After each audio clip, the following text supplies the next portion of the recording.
Bharatiya Janata party अल्पसंख्यक आयोग के अध्यक्ष एवं राज्य मंत्री अशफाक सैफी ने किया नगर पंचायत अगवानपुर का दौरा। मुरादाबाद की नगर पंचायत अगवानपुर में पहुंचे भारतीय जनता पार्टी के राज्य मंत्री, जिस पर डॉक्टर सोकीन के आवास पर हुआ फूल मालाओं से किया जोरदार स्वागत। मौके पर खासकर सैफी बिरादरी के लोग काफी संख्या में डॉक्टर सोकीन के आवास पर पहुंचे और राज्य मंत्री अशफाक सैफी का फूल मालाओं से जोरदार स्वागत किया, जिस पर कांग्रेस के युवा प्रदेश महासचिव दानिश सैफी ने क्षेत्र की समस्याओं को देखते हुए भूमाफियों से सरकारी संपत्तियों को कब्जा मुक्त कराकर उस स्थान पर इंटर कॉलेज बनवाने की मांग करते हुए मंत्री को ज्ञापन सौंपा। अशफाक सैफी ने कहा, मुस्लिम समाज काफी तादाद में भाजपा से जुड़ रहा है और भाजपा की सरकार में मुस्लिम समुदाय को सरकारी योजनाओं का भरपूर लाभ मिल रहा है।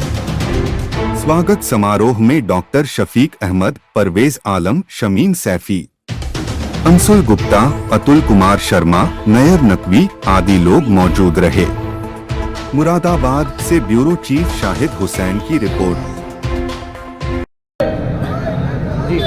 प्रॉब्लम्स रखी डॉक्टर साहब ने, हमारे मेंबर साहब ने प्रॉब्लम्स रखी और वो जनता से मुखातिब हुए, तो आम जन ने भी जो समस्याएं वो लिख के नोट करके ले गए और पूरी बस्ती ने बहुत जोश और उल्लास के साथ माननीय अध्यक्ष जी का स्वागत किया। बात के दौरे पर हैं, किस संदेश को और क्या मैसेज लेकर पहुंच रहे हैं लोगों के बीच? देखिए, अल्पसंख्यक संवाद कार्यक्रम के अंतर्गत जो पिछड़ा समाज है, जो पसमानदा समाज है, इसको माननीय हमारे मोदी जी, माननीय मुख्यमंत्री जी लगातार प्रयास कर रहे हैं। तो पसमानदा समाज जो अभी तक उसको उसका हक नहीं मिला, उसको हक मिलना चाहिए। उसी कड़ी में हम लोग जगह जगह जा रहे हैं। अभी मैं नोएडा गया था, गाजियाबाद था, मेरठ था और अब मैं मुरादाबाद में हूँ। सभी जगह जो माननीय प्रधानमंत्री जी और माननीय मुख्यमंत्री जी द्वारा जो जन कल्याणकारी योजनाएं चलाई जा रही हैं, उनके बारे में उनको बताया जा रहा है और सबका साथ, सबका विकास, सबके विश्वास के नारे के साथ हम लोग जगह जगह उनको प्रयास कर रहे हैं कि भाई उनको न्याय मिले।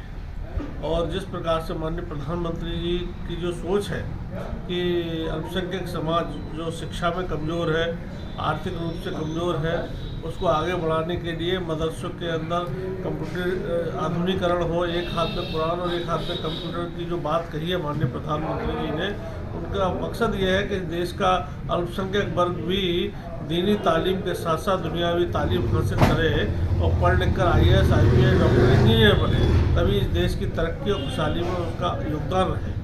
तो कहीं ना कहीं कितने सफल आप मान रहे हैं कि कितना सफल? लगातार अल्पसंख्यक समाज जो है, जिनको प्रधानमंत्री, जिन्होंने कभी देखा हुआ पक्के मकान मिले हैं, आवास मिल रहा है उनको बिना किसी भेदभाव के, गैस मिल रही है बिना किसी भेदभाव के, जो 5 लाख रुपए तक का जो आयुष्मान कार्ड है, जो निःशुल्क इलाज, जिनके बेचारे कभी किसी के घर में बीमारी हो जाती थी तो उनके जेवर तक गिरवी रख जाते थे, मकान बिक जाते थे, ऐसे अल्पसंख्यक समाज के लोगों को कार्ड के आधार पर 5 लाख रुपए तक का इलाज मुफ्त मिल रहा है।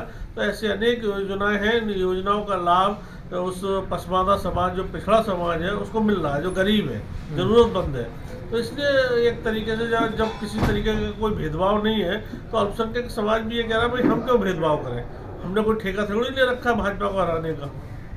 जो लोग भय और भ्रम की स्थिति पैदा करते थे वो मन से साफ हो गई है, क्योंकि पहले लोग कहते थे बीजेपी आ जाएगी तो आपको रहने नहीं देगी। ये स्थिति अब खत्म हो गई।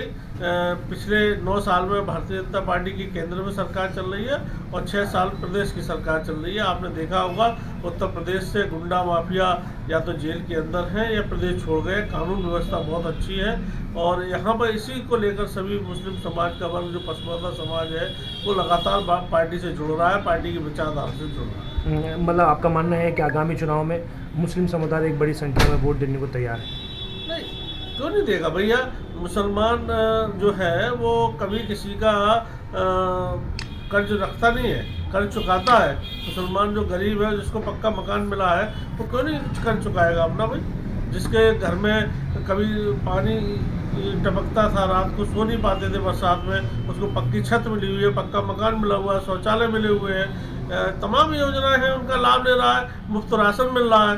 तो कहाँ वो क्यों भाई कह चाहेगा। किसी प्रकार का कोई, सब पूरे देश के अंदर, प्रदेश के अंदर शांति है, कहीं कोई लड़ाई झगड़ा नहीं हो रहा है, तरक्की हो रही है, कारोबार बढ़ रहे हैं। आपने देखा होगा G20 के माध्यम से पूरे दुनिया के अंदर से जो व्यापारियों को यहाँ लाया जा रहा है, उनसे कारोबार के लिए बात की जा रही है। इससे हमारा युवा, नौजवान, किसान सभी खुशहाल हैं। महिलाएं हमारी सुरक्षित हैं। 2017 से पहले जब महिलाएं निकलती थी तो उनको पता नहीं कोई भी घटना हो सकती थी। अब वो सब चीज़ें समाप्त हो रही है। तो इसलिए किसी को भी क्या चाहिए, शांति चाहिए, व्यापार चाहिए, उसके बच्चे पढ़ लिख कर आगे बढ़ाइए, तरक्की चाहिए। वो मोदी जी और योगी जी की सरकार में लगातार हो रहा है।